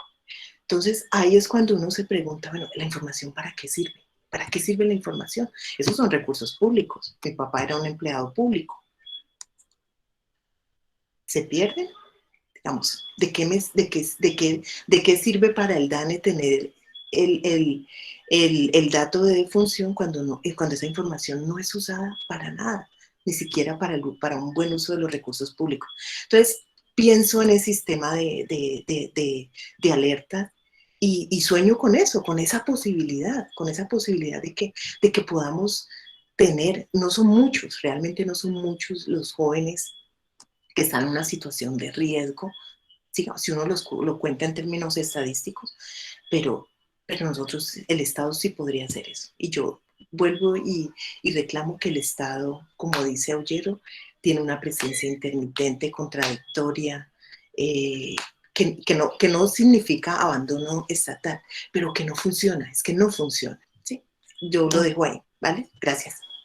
Vale, muchas gracias María del Pilar por tus reflexiones. Y para terminar, quisiera, pues dejé intencionalmente a Caterine de últimas, porque sé que tienes una visión regional y que conoces varias experiencias exitosas de otros países. Entonces, como en el marco de esta pregunta de qué hacer a corto, mediano, largo plazo, pues me gustaría saber tu opinión, también teniendo en cuenta lo que conoces de qué ha funcionado y qué no. Pues Catalina, me dejas una posición súper retadora porque es difícil abonar a estos aportes tan completos de las compañeras, pero yo quisiera partir un poco retomando la discusión que estaba haciendo en el principio con la necesidad de pasar de esas visiones reaccionarias, inmediatas, a factores puntuales, a poder entender la cuestión de la seguridad como un todo, y eso tiene que implicar la coordinación de entes al interior del municipio y al interior, por ejemplo, local y nacional. Y aquí, por ejemplo, en esa necesidad de esa coordinación está ese reto, por ejemplo, que hemos visto y que se ha discutido tanto recientemente en la cuestión de qué tanto un alcalde es la autoridad sobre la policía o no. Si me imagino que si para Claudia López esto es un reto y es difícil, ella que está sentada en Bogotá, me imagino para nivel municipal eso cómo puede ser aún más de retador. Entonces es muy necesario poder reconocer la necesidad de esa coordinación y reconocer todos los factores que estuvimos hablando para no salir con respuestas reaccionarias, tanto como sacar los militares o como hacer un mural. O sea, las intervenciones tanto de prevención como reactivas tienen que estar dentro de un marco, y aquí es donde yo quiero llamar a la necesidad de tener un marco, porque es la única manera en la cual se puede evaluar y se puede reconocer eso de qué manera ha funcionado. Y existen marcos en la literatura a los cuales la ciudad de Cali se puede ajustar al igual como lo hacen otras ciudades. Y es la única manera de poder entender que una ciudad tiene un abordaje integral en las intervenciones. Porque la idea no es abordar solo una pata, es solo abordar los jóvenes con integración social o solamente el hurto. O sea, tiene que pensarse cómo hay unos marcos generales de intervención integral, y esto existe, como les digo, por ejemplo, el Banco Interamericano de Desarrollo tiene un enfoque que va desde las intervenciones sociales, que son las relacionadas pues, con todos estos factores sociales que explican la violencia, o situacionales, que son los relacionados con el contexto, donde se encuentran, por ejemplo, las intervenciones de control de armas, o las desde el enfoque penitenciario y de justicia. O existen otros enfoques, por ejemplo, como el de salud pública, que aborda la prevención primaria, que es el agresor, secundaria, los posibles agresores, y terciaria, que es la comunidad. O incluso, por ejemplo, el marco que ya había desarrollado, que ya existe en el programa de prevención, en la estrategia de prevención social, que tiene de factor muy interesante partir de la contención del delito en esos casos, en esos territorios en los que se sabe que existen conflictividades, pero que existe una estrategia, que ya voy a hablar ahorita, efectiva para interrumpir la violencia. Luego una intervención, que no voy aquí me voy a avergonzar hablando de estrategias de intervención como gestores, que Rocío es la que verdaderamente conoce esto, pero la existencia de ese marco en lo cual se encuentran esas intervenciones, más allá de intervenciones separadas, y aquí recojo palabras que habían dicho anteriores compañeras, como la necesidad de tener esa sistematicidad, esa continuidad y esa consideración del contexto, no solamente inmediato, sino de la historia de la ciudad. Y aquí, entonces, yo solamente quería aportar un poquito como a la discusión. Como decía un principio, que Latinoamérica tiene un montón de cosas que contar, porque las ciudades latinoamericanas sí han logrado bajar la violencia. El hecho es que no hay una única explicación, y siempre hay como explicaciones que pueden ser, que pueden competir, y que no existe a veces un conocimiento. Por ejemplo, San Pedro Sula, que es la ciudad que en algún momento estuvo entre las más violentas del mundo en el 2011 y el 2014, en el 2008 ya estaba por fuera del ranking de ciudades. Y ahí se habla de intervenciones que venían de una combinación del fortalecimiento de gobernabilidad democrática en un proyecto del PNUD y USAID. Yo sé que aquí está Rafael Espinosa, que conoce mucho, pues estuvo involucrado en ese programa, que involucraron estrategias de conciliación, mejora de espacios públicos, reforma de la policía, del sistema judicial y penitenciario. Pero eso no solamente fue una cara, también hubo otros, que es, por ejemplo, la existencia de estos programas de interrupción de la violencia. Y aquí me refiero concretamente a Cure Violence, que demuestra que sí se pueden hacer reducciones de la violencia, y la evaluación en el caso de San Pedro Sula son reducciones del 73%. Y por acá voy a sacar un textillo que me explica un poco mejor de Cure Violence, que tiene como objetivo detener la propagación de la violencia en las comunidades mediante el uso de métodos y estrategias asociadas con el control de las enfermedades, detectar e interrumpir los conflictos, identificar y tratar a las personas de mayor riesgo y cambiar las normas sociales. Y eso, por ejemplo, se empezó a experimentar acá en Cali, y se estaba empezando a analizar y a evaluar en unos territorios particulares. Es muy importante que eso siga en continuidad. Pero, por ejemplo, en el caso de San Pedro Sula, aun cuando hay estas explicaciones, también existen otras hipótesis que tienen que evaluarse, como por ejemplo el impacto de la policía militar del orden público. Otro caso súper evidente de esa dificultad de poder entender qué funcionó es el caso de Medellín. En Medellín tenemos esta gráfica de la tasa de homicidios un poco así, en la cual la reducción de la violencia en los últimos años se pudo explicar a través de inversiones en el sector social y educativo, y una estrategia agresiva de control de armas. Sin embargo, aquí están otras explicaciones alternativas que no suelen ponerse, no se pueden explicar mucho, pero son acuerdos informales con las bandas criminales, por ejemplo, y eso es, por ejemplo, lo que está detrás de la reducción de la violencia en este momento en El Salvador, que es un país que tiene unas tasas, tenía las tasas de homicidios estrambóticas por más de 100 y ya pueden estar por debajo de los 30. Entonces, es esa dificultad de poder entender el balance de las políticas de prevención y otras políticas un poco más de orden de mano dura. Y aquí quería complementar, por ejemplo, con el caso de San Pablo, que también lo quería mostrar para ver ese balance. Es una ciudad en la que se ha documentado, se ha evaluado el impacto de principalmente, por ejemplo, el Estatuto de Desarmamento en el 2003, el control de armas como un factor que explicó la reducción de la violencia, así como también transformaciones de estrategias de la policía, intervenciones comunitarias, el uso de información y tecnologías, pero existe un montón de literatura, por ejemplo, de Benjamin Lessing, que muestra que el control hegemónico del primer comando capital en los mercados locales, incluso desde la cárcel, explican la reducción de la violencia.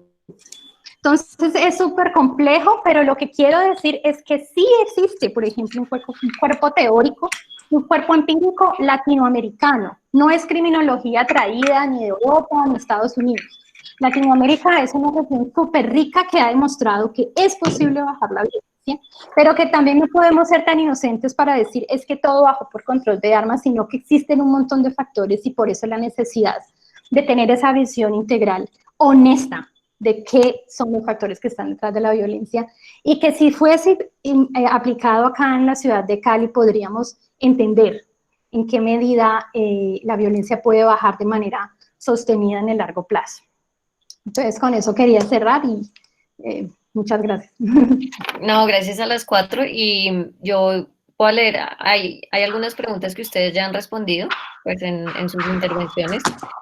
Pero bueno, acá hay una muy específica, no está direccionada a ninguna, entonces la que se oye, ya. Hay alguien que pregunta qué piensan del modelo de policía por cuadrantes en Cali. No sé si de pronto Carolina o Rocío pueden estar más, ¿saben del modelo de policía por cuadrantes del Cali? Asumo que el que piensan es como si ha funcionado, es eficiente, ¿no? Disculpa, Catalina. Un pequeño paréntesis es para recordarles a los asistentes que el Google Form, el formato de la asistencia, está en el chat para que por favor lo llenen. Hoy tenemos una asistencia bastante grande, pero la asistencia la han llenado pocas personas, entonces les agradezco. También a las panelistas, ustedes también pueden llenar el formato. Y bueno, les agradezco mucho. Recordarles que este es un evento convocado por la Facultad de Ciencias Sociales y Económicas de la Universidad del Valle. Y bueno, muchas gracias por la participación de todos. Gracias, Santiago. Entonces, por favor, si llenan, Santiago ahí puso el link en el chat. Vuelvo a la pregunta un poco, ¿qué piensan del modelo de policía por cuadrantes en Cali? ¿Sabes? Asumo, ¿es necesario? ¿Ha funcionado? ¿Alguna puede?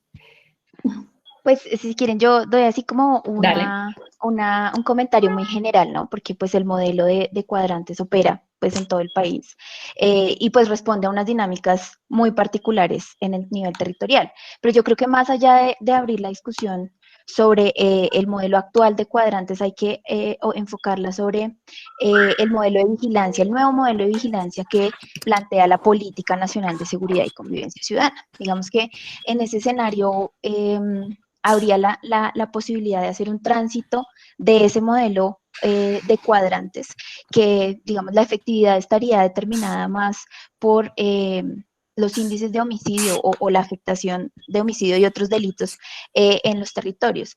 Y el nuevo modelo de vigilancia yo creo que es un, digamos, un proyecto ambicioso porque significa reformar la visión digamos, hacer un tránsito a la policía comunitaria, ¿no? Que no es, se intentó desde el inicio con el nuevo modelo de cuadrantes, pero hay ciertos aspectos que no han permitido que efectivamente ese modelo de policía comunitaria pueda desarrollarse en las ciudades. Entonces yo creo que, claro, es importante evaluar o por lo menos hacer una evaluación de resultados del modelo, pero orientar ahora la discusión sobre el nuevo modelo de vigilancia en el entendido pues que la política macro de seguridad de este gobierno pues lo tiene como una de sus prioridades. Ok, yo creo que aquí hay una pregunta que está Cata, yo relacionada. quisiera simplemente, frente a lo que dice Carolina, añadir algo, y es que desde lo que entiendo, la apuesta del modelo de policía por cuadrantes está, digamos, centrado en la lógica de acercar mucho más el policía a la ciudadanía, al barrio, a la casa de la persona, al sector, que cada persona en su barrio sepa cuál es su cuadrante. Bajo esa lógica, creo que en Cali hay un desafío inmenso, y es que hay un déficit de fuerza pública. Entonces eso hace que en muchas ocasiones pues la persona llama al cuadrante y no obtiene respuesta, y por lo tanto lo que se incrementa es el factor desconfianza y el factor definitivamente no hay respuesta y no sirven. Entonces, si no hay, digamos, una reestructuración general e integral y una distribución equitativa de unidades de policía por cada territorio de acuerdo al número de habitantes, pues el modelo indiscutiblemente pues, tampoco va a responder. Bueno, y habrá un reto, ahorita estaba leyendo que va a haber una transformación de hacer esos cuadrantes dinámicos, que no estén asociados a un territorio, sino que se muevan. Lo veo un poco ambicioso y poco realizable precisamente en una ciudad con unos territorios tan complejos, y le podría adicionar capas en ese reto de poder acercarse a la ciudadanía de manera concreta. Ok, hay otra pregunta que está muy relacionada, que era la que iba a comentar, y es como, preguntan cómo es la relación de la policía con la ciudadanía. Y yo sé, o sea, cómo pueden contar alguna como experiencia, o sea, se han intentado hacer en Cali ese estilo que decía Rocío, como de la policía un poco más comunitaria, estar más acercado al ciudadano, si han funcionado, no sabemos, como... Bueno, yo puedo decir ahí algo. Claro.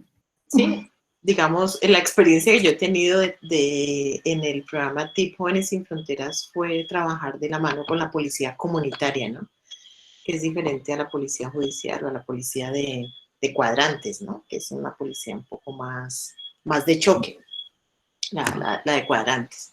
Entonces, lo que nosotros veíamos allí, digamos, en las reuniones del programa TIP, cuando se analizaban como las situaciones digamos, en los territorios, pues lo que notaba uno era un rechazo permanente a la actuación de de los cuadrantes, mientras que la policía comunitaria sí tenía un papel más preventivo, de aceptación por parte de la comunidad. Los cuadrantes sí chocaban todo el tiempo, ¿no? Y de hecho, hay videos y en las noticias hubo un tiempo el año pasado donde habían azonadas, ¿no? Que la policía era recibida con piedras y palos en algunos sectores y tenía una relación muy antagónica con la población. Entonces, yo creo que no conozco muy bien como el nuevo modelo, pero yo sí creo que en esta situación, la situación en la que nos encontramos ahora con esos últimos acontecimientos de la policía, pues yo creo que hay que crear otro tipo de estrategias para acercarse a la población civil, porque me parece que la policía en ciertas zonas ve a la población civil, a los jóvenes, sobre todo como enemigos, ¿sí? Eso no permite que se creen lazos entre ellos. De hecho, yo con la policía comunitaria, digamos, no sentía temor, no sentía angustia cuando entraba a los territorios porque eran bien recibidos, digamos, ellos son bien vistos en esos sectores vulnerables, mientras que un policía de los cuadrantes era el policía que llegaba a chocar, a ver en qué estaban los muchachos, para digamos, capturarlos, ¿sí? Siempre se notaba como esa presión, ¿no? Entonces yo sí creo que hay como que diferenciar y creo que ahora la estrategia de acercamiento a la población tiene que cambiar, porque ellos, de todas maneras, su objetivo misional es la protección de los civiles y parece que no se está viendo mucho ahora. Ok, ¿alguna tiene algo que complementar o seguimos?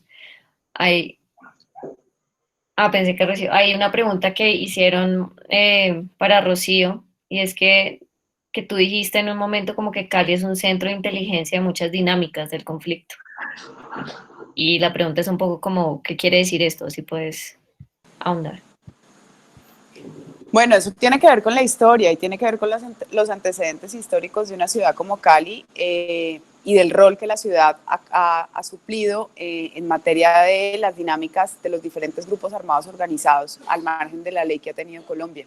Indiscutiblemente, si miramos para atrás, en su momento el M-19 tuvo, digamos, un centro de operación desde la lógica ideológica en Santiago de Cali. También existió, digamos, una lógica de centro de operación desde la lógica ideológica con respecto al ELN y, por supuesto, la ubicación que nosotros tenemos respecto a los municipios del norte del Cauca, del departamento del Cauca y del sur del país, pues nos han, digamos, asentado como un territorio donde muchísimos de los aspectos que tenían que ver con la logística y operatividad de los grupos armados eran suplidos en Cali, temas de compras, temas de proveedurías, temas de dotaciones, etcétera, etcétera. Entonces, a eso me refería. Perfecto, acá hay como más que pregunta es una queja y dice nadie habla de la ruralidad. Entonces no sé si alguna de ustedes quiere comentar algo. Pero quiero Carolina decir habló, que Carolina habló de la ruralidad. Ella mencionó, pero volvieron a decir, nadie habló de la ruralidad. Entonces no sé si Carolina quieres como Fue muy detallar un rápido, poco pues más. Exacto, pues quieres sí, fue muy detallar un poco rápido más. por la limitación en el tiempo, digamos que a mí sí me parece que es clave hacer hincapié sobre las tensiones y conflictividades que hay en la zona rural de Cali, ¿no? Yo mencionaba, digamos, algunas que pues están relacionadas con el tema de extracción ilícita de minerales, también hay unos conflictos en lo que nosotros pudimos ver naturalmente en el marco de nuestro trabajo de campo, relacionados también con conflictos por la propiedad. Digamos que eso genera ciertas tensiones a nivel comunitario y hay que decirlo, y yo creo que hay que ser muy clara y muy franca en ese sentido, y es que la zona rural de Cali tiene muchísimas deficiencias en términos de acceso a bienes y servicios básicos, e incluso la misma infraestructura de las vías, por ejemplo. Ir a un corregimiento como La Castilla es tremendamente complicado y por ejemplo en uno de esos grupos focales que hicimos allí, ellos nos comentaban como que la dificultad, por ejemplo, de acceso a servicios de salud. Entonces, si alguien se enferma, es muy difícil que una ambulancia o, digamos, equipo médico pueda llegar hasta allá, además porque en los puestos de salud la presencia de personal médico no es todo el tiempo, o sea, van solo un par de días a la semana. Entonces, ese tipo de situaciones pues también favorece que la violencia pues se manifieste de forma diferente. Y aquí también es clave señalar que el punto, y como lo hemos mencionado en todo el panel, no es tanto el número de homicidios, si son 10 o son 15, porque pues comparativamente la zona rural presenta menos homicidios, sino también la profundidad de ese tipo de conflictos y tensiones que en el largo plazo pues pueden tener efectos más profundos. Y además también hay que recordar que Cali está a puertas de la organización como distrito y en ese sentido esos corregimientos van a dejar de ser corregimientos aparte, sino van a estar integrados a las localidades o bueno, la forma en la que la ciudad se organiza. Entonces, yo sí también hago mucho hincapié siempre en la mención de lo rural, de la ruralidad. Hay otros fenómenos también muy arraigados, el tema de violencia contra la mujer. que digamos tampoco tiene una atención muy inmediata y muy oportuna en esos territorios. Entonces, creo que es fundamental y sobre todo, como les decía al inicio, ahora que todo el tema de los conflictos por el medio ambiente pues digamos, ha surgido y se ha visibilizado mucho más, ¿no? Entonces, totalmente de acuerdo con Rafael, la zona rural y el análisis sobre el tipo de violencia que allí se presenta es clave. Ok, yo quisiera hacerles una pregunta y ¿es verdad que Cali no tiene una política de seguridad?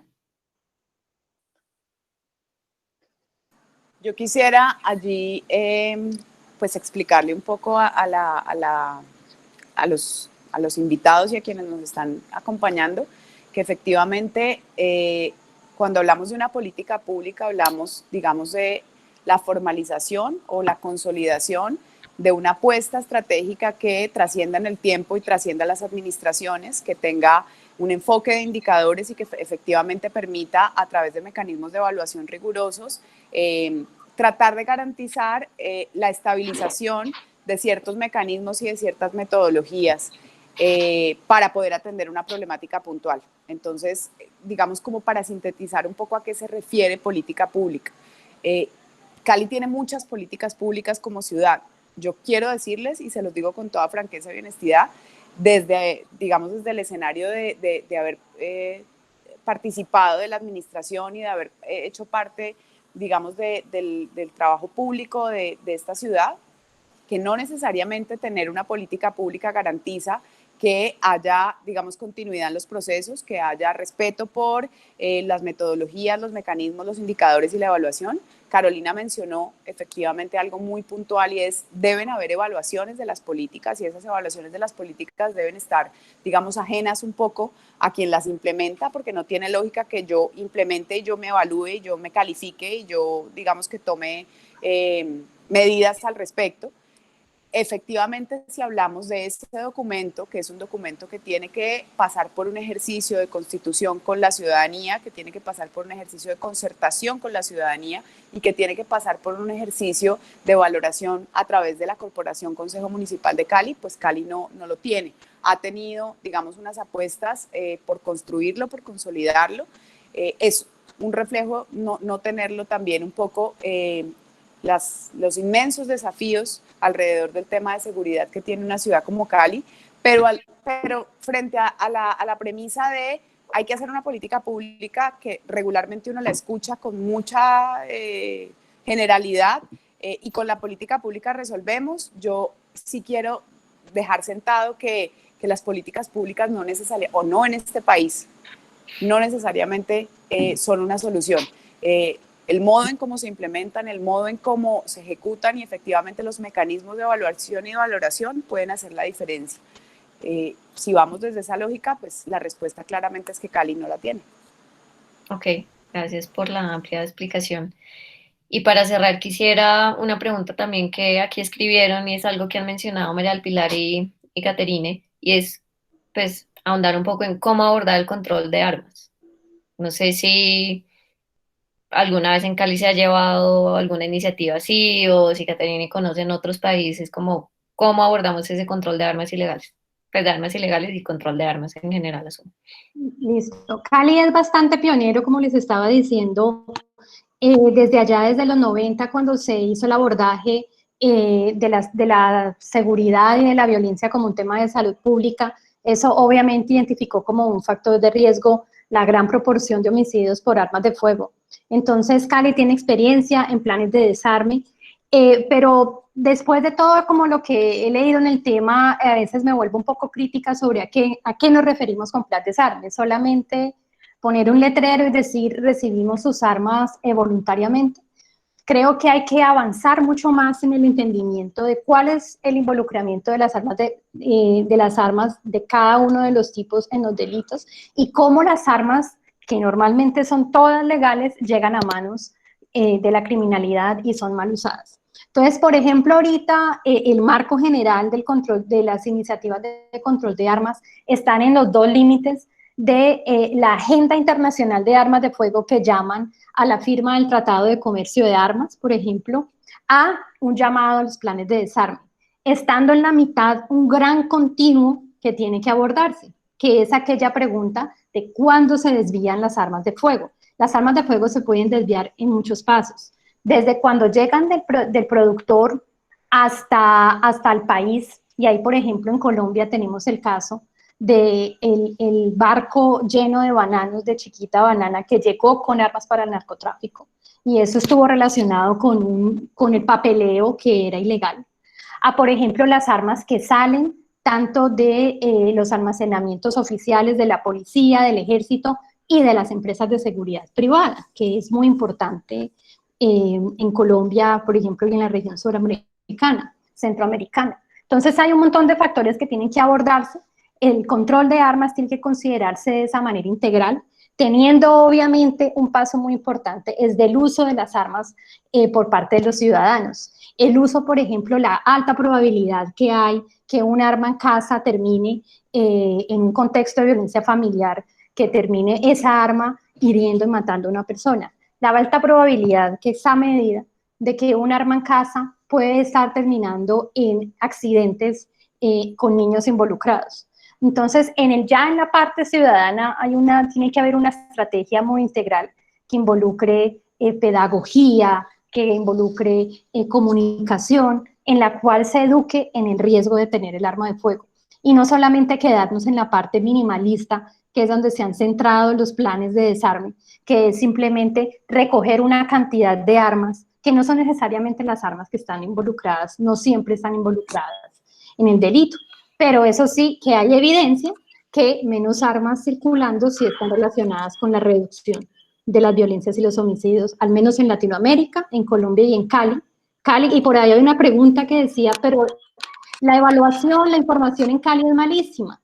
Yo sí quiero decir que Cali no tiene, bueno, primero que todo, Colombia, y yo que trabajo más en un riel regional, Colombia tiene una de las mejores informaciones a nivel regional. O sea, si les parece que es mala la información de Colombia, imagínense la de Brasil, la de Uruguay, la de Perú, allá sí que no hay nada. Acá tenemos más, y Cali es una ciudad pionera en toda la cuestión de la medición de la violencia, con la larga historia del Observatorio del Delito, teniendo aquí una institución como CISALVA que es referencia a nivel mundial. Entonces, Cali es una de esas únicas ciudades que tiene una evaluación que dice que restricción al porte de armas sí baja la violencia por allá en las 90, y es aquel estudio súper citado de Villavesta.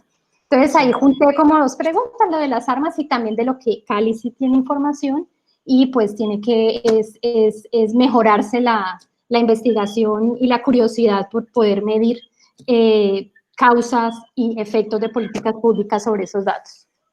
Yo quería comentar algo ahí, Dale. ¿no? Yo estoy de acuerdo que los planes de desarme no han funcionado, eso es un saludo a la bandera, y yo tampoco creo en el control de armas, yo creo en la prohibición de armas, porque yo creo que en un país donde la justicia no funciona muy bien, las armas en manos de civiles es un peligro. Es decir, como decía en mi presentación, sirve para dirimir conflictos de todo tipo, desde los más pequeños hasta los más grandes. Entonces yo sí creo que deberíamos apostar a una prohibición, es que las armas deben estar en manos del Estado, ¿sí? Y ustedes ya saben el problema que genera las armas, en manos del Estado con la policía y todos esos, digamos, abusos y atropellos contra la población civil. Pero más allá de eso, que es un problema grave y que digamos, se debe tratar y se debe resolver, yo creo que aquí lo que va a haber es prohibición. Muchos de los delitos, de los homicidios, hay participación de armas legales, armas de personas con salvoconductos. Las armas circulan, las armas se prestan, las armas se alquilan. Entonces, yo sí creo que uno debería apuntar a una prohibición. Las armas no pueden estar en manos de civiles. Porque eso implica una discriminación y una separación, ¿no? Entonces, hay gente que las puede tener, que es gente de bien, y hay gente que no. Entonces, uno como que no tiene como eso muy claro todavía. Entonces, yo sí estaría muy, muy, muy de acuerdo con una prohibición. el control y el desarme, a mí me parece que eso nunca ha funcionado aquí. Ok, bueno, pues ya con el tiempo casi vamos a completar 2 horas. Yo para cerrar quiero darle de nuevo muchas gracias a ustedes 4. Para mí fue una conversación muy interesante y muy nutrida que me anima mucho a seguir organizando este tipo de conversaciones porque, como lo hemos repetido, sí hay mujeres que pueden hablar sobre los temas de seguridad y justicia y creo que este pues fue un ejemplo. También quiero, pues siguiendo, pues si por favor llenan el link para, pues que mencionó Santiago de asistencia, también que sepan que el video va a quedar montado en la página de YouTube de la Facultad de Ciencias Sociales y Económicas de la Universidad del Valle. Espero que haya dicho bien los datos. Y por último, que sepan que Carolina, Caterina, Rocío y yo estamos en Twitter por si nos quieren contactar y nos quieren seguir, pues de lo que escribimos, lo que opinamos, lo que hablamos. Y María del Pilar Castillo, sé que también sus datos de contacto están, pues acabo de buscar, están públicos pues en la página de la universidad. Entonces, de verdad, y muchas gracias a los asistentes y nada, seguiremos con estas conversaciones.